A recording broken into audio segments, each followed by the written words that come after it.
Good morning from the Freedom of Information and Privacy Association. I'm Patrick Farnsworth. This is your Access and Privacy Online news summary for Saturday, June 13th. This week, voter privacy returns to the spotlight, with a major Senate report and fresh court developments in British Columbia.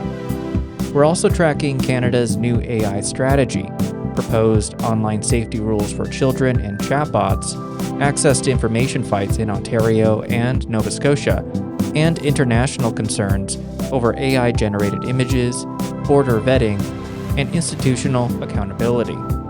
Let's dive in.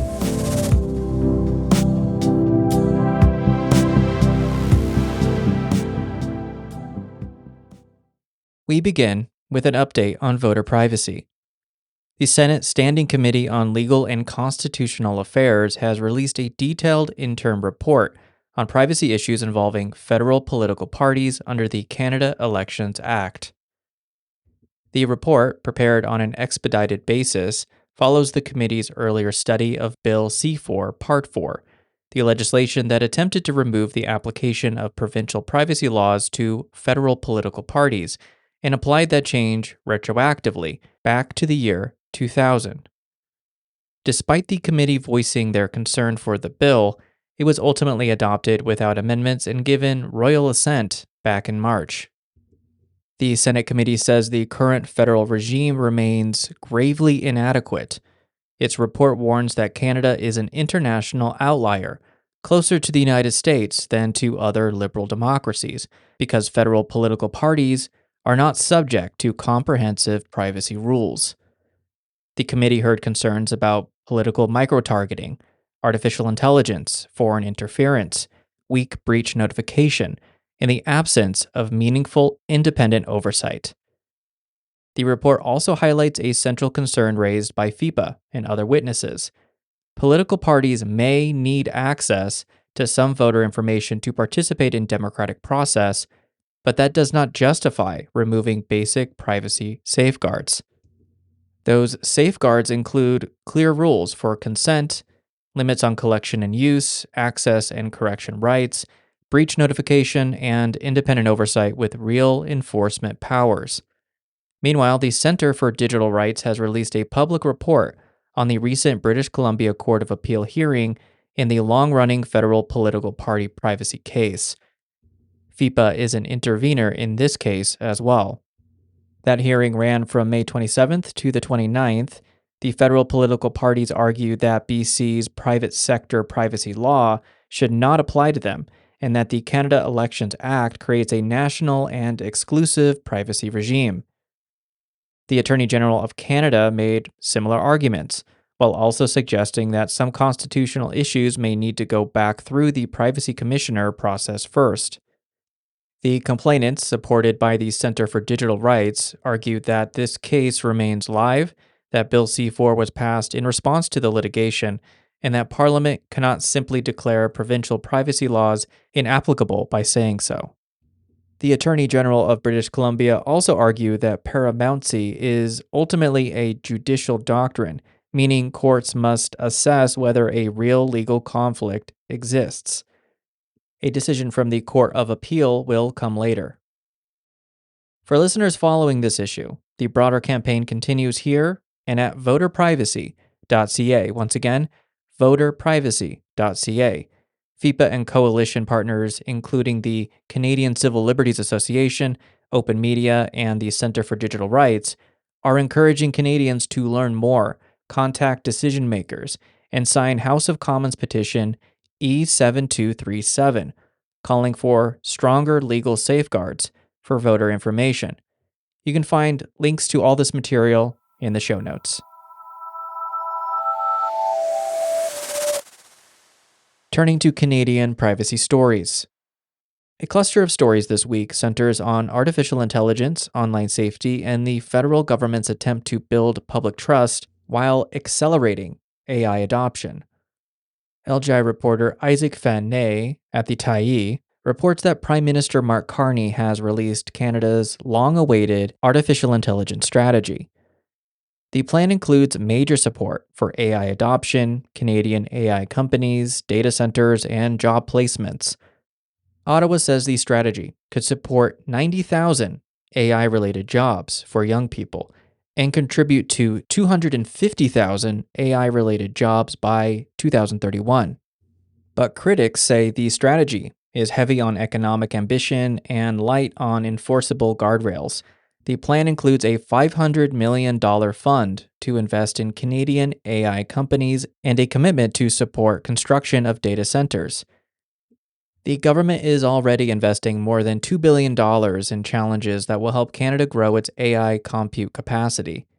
The concerns with AI are familiar and well established: worker displacement, AI center impacts, weak rules for AI companies, and uncertainty over how privacy, safety, and accountability will be built into the system. Echoing those sentiments, hundreds of people in Vancouver rallied against data center construction after the federal government and TELUS announced plans to scale AI compute capacity in BC last month. The Canadian Press details in its reporting that the federal AI strategy includes $2.3 billion in new and expanded funding. Ottawa is promising free AI training, more investment in the Canadian AI Safety Institute, and future privacy and online harms legislation. The strategy also points to possible legal measures on deepfakes, surveillance pricing, chatbot safety, and AI transparency, including tools such as watermarking synthetic content. According to Prime Minister Mark Carney, quote, globally, Canada ranks near the bottom of countries in AI training, in literacy, and trust, end quote. The AI strategy says Canada has a major adoption gap and that closing the gap in training and literacy, quote, is the foundation on which everything else depends, end quote.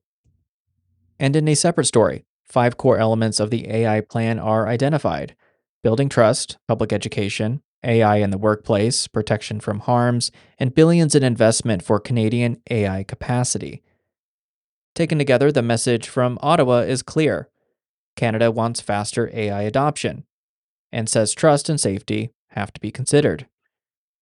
The proof will be in the pudding. What is clear from the order of motion is the priority is to move on AI first and consider trust and safety after.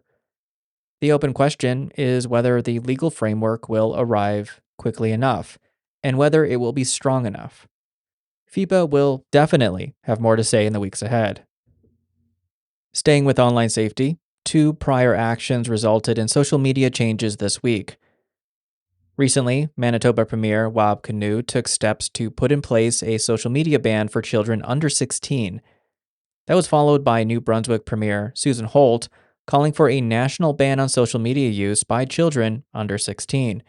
Her office stated the province is, quote, actively examining what additional measures may be available if federal legislation does not adequately address the issue, end quote. Now, Ottawa has introduced Bill C-34, which would require covered social media platforms to block access for children under 16, unless they can obtain an exemption by proving they have sufficient safeguards in place. Platforms that offer adult content would not be able to obtain an exemption from age restriction. The bill would also regulate public-facing AI chatbots that mimic human-like relationships, imposing a duty-to-act responsibility and reduce the risk of harmful communications. This includes putting in place crisis intervention protocols for cases involving self-harm, suicide, or violence. The proposed law would create a new Digital Safety Commission of Canada. The government said it would be an independent body whose members would be appointed by the cabinet. It would also require platforms to remove some content within 24 hours, including content that sexually victimizes a child and non-consensual, intimate images. The largest unresolved privacy issue is age verification. The bill does not prescribe a specific method. Minister Mark Miller says the government will work with platforms on what is adequate and what protects privacy. That balance will matter. Age checks can protect children, but poorly designed systems can also create new risks by collecting sensitive identity information. The government did not give a specific timeline for when the new rules would be implemented. It's another big change. FIPA will be reviewing the material and have more detailed comments in the near future. Moving out of Ottawa, In St. Thomas, Ontario, LJ reporter Jaden Davis at the Aylmer Express reports on a cybersecurity information session warning residents about online scams. The advice was practical: use a password manager, turn on two-factor authentication, and stop reusing passwords across accounts. Some recommended password managers include 1Password, Bitwarden, Keeper Security, and NordVPN. According to Get Cyber Safe, a national public awareness campaign, 41% of Canadians reuse their passwords for multiple accounts, making cyber breaches more likely to happen. The session also warned about AI assisted voice scams, including so called grandparent scams, where fraudsters imitate a loved one's voice to create urgency and pressure people into sending money. The key takeaway was simple: protect email first, because email is often the gateway to password resets across other accounts. And finally, in Canadian privacy, the Canadian Press reports that bogus FIFA World Cup ticket websites are already appearing online. The websites claim to offer tickets and hotel packages for more than a dozen World Cup host cities, including Toronto and Vancouver. The sites copy FIFA logos using similar looking web addresses and direct users to fake login and payment pages. The Canadian Anti-Fraud Center says it has received 32 reports of World Cup related fraud since January, with 24 victims losing more than $43,000. Authorities warn fans to buy tickets only through official channels and to treat deals that look too good to be true as a major red flag. They also warn to look for signs that the site is fake, such as spelling errors or the tickets platform. FIFA specifically uses Secutix. Now to Canadian access to information stories. The Canadian Press reports that new data obtained through a Freedom of Information request is raising questions about Ontario's cuts to Student Assistant Grants, or OSAP. The Ford government cited rising and unsustainable OSAP costs when it reduced the grant portion of student aid. The grant portion was slashed from 85% down to 25%, and students were left to take on more debt. But the records show that between the 2023 to 2024 and 2024 to 2025 academic years, Ontario spent $465 million more on OSAP grants, and 95% of that increase went to private career college students. That distinction is important. University students actually received slightly less in Ontario student grants year over year, while publicly funded college students saw a smaller increase. Opposition critics say the government used overall OSAP growth to justify cuts that affected students across the system, instead of targeting the part of the program where costs were rising most sharply. Colleges and Universities Minister Nolan Quinn earlier this year announced that career college students would no longer be eligible for OSAP grants following similar federal changes, but he also made sweeping changes to financial aid for university and college students, citing unsustainability. The story is a strong example of why access to information matters. Without the records, the public would have had a much harder time testing the government's explanation. Meanwhile, in Brampton, LJ reporter Anushka Yadav at The Pointer reports that local environmental advocates are trying to put climate accountability on the municipal ballot. Brampton declared a climate emergency in 2019 and later approved major environmental and emissions plans to reduce greenhouse gas emissions in Brampton by 80% by 2025. But residents and advocates say the city's progress has been difficult to track, poorly communicated, and underfunded. The story also raises transparency concerns around large transit electrification deals. On top of this, Brampton has been grappling with a worsening housing crisis, relentless urban sprawl, the highest mortgage delinquency rate in Canada, stalled infrastructure projects tied to a tax freeze, and a growing tide of misinformation accompanied by political silence. The Pointer previously filed FOI requests about Brampton's agreement with Zenobē and a separate private transit pilot. In both cases, the resulting records were heavily redacted. For residents, the issue is not just climate policy. It's whether major public infrastructure decisions are being made with enough disclosure for the public to understand the costs, obligations, and long term consequences. What Brampton is experiencing is a microcosm of how Canada is performing on the national and international level. The Federation of Canadian Municipalities says close to half of national GHG emissions are under the direct or indirect control of municipal governments. Staying with the pointer, Yadav also reports on calls for Ontario's Financial Accountability Office to investigate the true cost of Highway 413. A coalition including Environmental Defense, Open the 407 Now, and opposition representatives is asking for an independent probe into what they describe as a financially reckless mega highway. The request comes as the province has exempted Highway 413 from a traditional environmental assessment and has not released a full updated cost estimate. The Highway 413 plan has been directly linked to Ford's desire to open the Greenbelt for sprawling residential construction. The highway is slated to run immediately adjacent and through parts of the Greenbelt, which is protected from any such encroachment. The same story also highlights Ontario's broader access to information controversy. The Ontario Court of Appeal recently revived an order requiring officials to review government-related calls made on Premier Doug Ford's private phone during the Greenbelt controversy. The government then passed changes to Ontario's Freedom of Information laws that critics say could retroactively shield records from disclosure. This could prevent his Greenbelt records, even those on his personal devices, from ever being made public. Ontario's Information and Privacy Commissioner, Patricia Kosim, warned that if records about government business can be shielded simply because they sit in a minister's office, staff device, or political account, public accountability is eviscerated.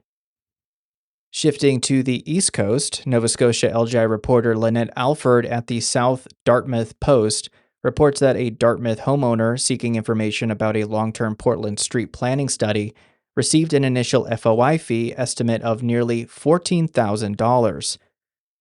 Judy Baroni filed the request after years of confusion about what was being planned for her neighborhood. In the initial request, the Halifax Regional Municipality said more than 11,000 pages of potentially relevant records had been identified. After narrowing the request, the estimate dropped to roughly $5,000, with more than 4,000 pages still considered relevant. Even at its lowest point, she said the cost remained around $2,000. That is out of reach for most individuals seeking public information. Baroni says the process left her feeling more confused, not better informed. The case illustrates a recurring access problem across Canada. High fee estimates, complex narrowing exercises, and delayed responses can make formal access rights difficult for ordinary residents to use, eroding trust in the system.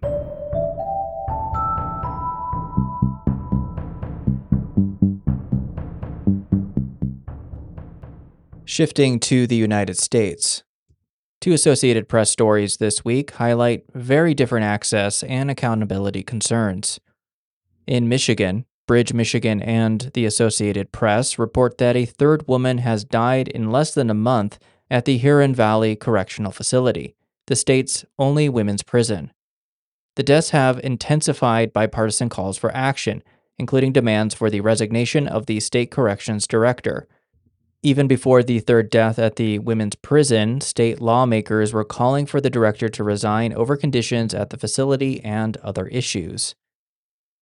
Lawmakers, families, and advocates have raised concerns about medical care, overcrowding, ventilation, alleged mold, and retaliation against incarcerated women who speak out.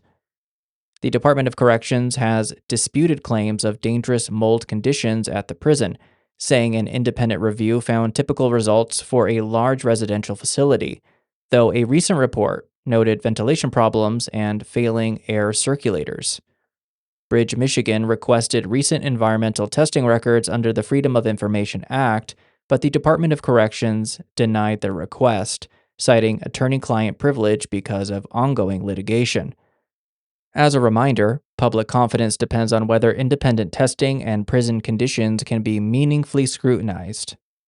And in Washington, the Associated Press reports that Vice President J.D. Vance is pressing the Justice Department to investigate Minnesota Governor Tim Walz and Attorney General Keith Ellison over allegations that state officials failed to stop fraud in social service programs. Fraud in Minnesota programs for children and other social services has already led to prosecutions under both Democratic and Republican administrations. But this new request is raising concerns because it would involve a Justice Department anti fraud division that critics fear could be used to target political opponents and be used for potential political influence given its close relationship with Trump's White House. The access and privacy thread here is institutional. Fraud prevention requires records, audits, and enforcement, but public trust depends on safeguards that prevent oversight powers from being turned into partisan weapons. Now to international stories. In the United Kingdom, the Associated Press reports that Labour lawmaker Jess Asado is suing Elon Musk's XAI over fake images allegedly created using the Grok chatbot. Asado says someone used Grok to create non-consensual fake images of her in a bikini after she criticized deepfake pornography online. A law was passed last year in the UK making it illegal to create or request a non-consensual deepfake image of an adult. She has filed a claim in the High Court in London, citing misuse of private information under the Data Protection Act. Her goal is not only damages. She says she wants to establish that companies can be held liable for the design of AI systems that enable this kind of harm. British Prime Minister Keir Starmer says he supports Asado's legal action 100%. Following an international outcry against deepfake pornography, Musk's company said in January it would no longer allow Grok users to edit images of real people to remove their clothing. The case lands in the middle of a global debate over synthetic images, consent, and whether AI companies should be responsible after harmful content has already been generated. And in New York, the Associated Press reports that a new state law requires advertisements using AI-generated people in place of actors to clearly label them as synthetic performers. The law applies to ads in any medium and carries penalties of $1,000 for a first violation and $5,000 for further violations. There are specific carve-outs listed in the law to exempt ads for movies, television shows, streaming content, video games, and other works that feature synthetic performers in the entire work. Supporters say the rule protects consumers and creative workers by making synthetic media transparent. Advertising groups have warned that the law may create compliance uncertainty, but the broader trend is clear. Governments are beginning to require labels when AI-generated people are used to influence or persuade the public. The law is one of many proposed or enacted in several U.S. states, with the goal of boosting job security for real humans or curbing the potential privacy and safety risks posed by AI. Turning to border screening and international sport, the Associated Press reports that Somali referee Omar Artan was denied entry to the United States before the FIFA World Cup. Artan was set to become the first referee from Somalia to officiate at the World Cup. He had been issued a visa, but U.S. Customs and Border Protection said he was inadmissible due to vetting concerns. A U.S. official later said the refusal involved alleged associations with suspected members of terror organizations, but the official spoke anonymously because the matter involved visa privacy laws. FIFA says host governments ultimately decide who receives a visa and who is admitted. Artan was issued a visa to travel to the U.S. last week, according to the Somalia embassy in Kenya that processed it.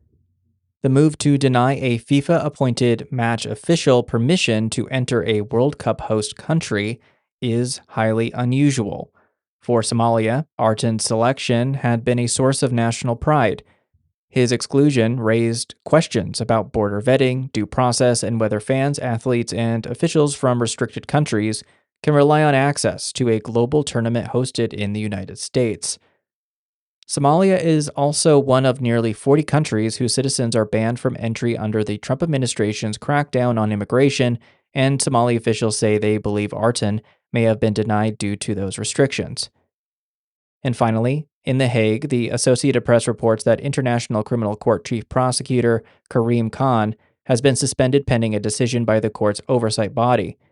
Khan faces sexual misconduct allegations involving a female aide, which he denies. The Bureau of the Assembly of States Parties says the decision was based on a United Nations oversight investigation, underlying evidence, advice from a panel of judicial experts, and written submissions. Khan had already temporarily stepped down in May 2025 pending the outcome of the investigation, and new rules had to be created to accommodate the situation. The suspension is unprecedented for the ICC, and a final decision will rest with the Assembly of States Parties. The Bureau added that Khan's suspension pending the Assembly meeting, quote, is not an indication of the final outcome, end quote. Here at FIPA, the story provides important insights into institutional accountability, how global justice bodies investigate serious allegations involving their own senior officials, while protecting due process and public confidence.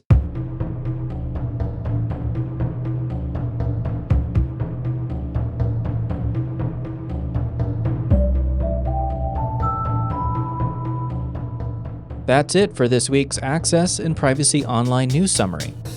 As always, thank you for joining us and for following the stories shaping privacy, information rights, and public transparency in Canada and around the world. To support this work, subscribe through FIPA News Monitoring, share the podcast, or consider making a donation to help keep independent access and privacy reporting moving. Our writer is Sean Fisk. Original music in today's show was composed by the mysterious Breakmaster Cylinder. I'm Patrick Farnsworth, your host and producer. A big FIPA thank you to the reporters, outlets, contributors, and listeners who make this program possible. Stay safe and stay informed.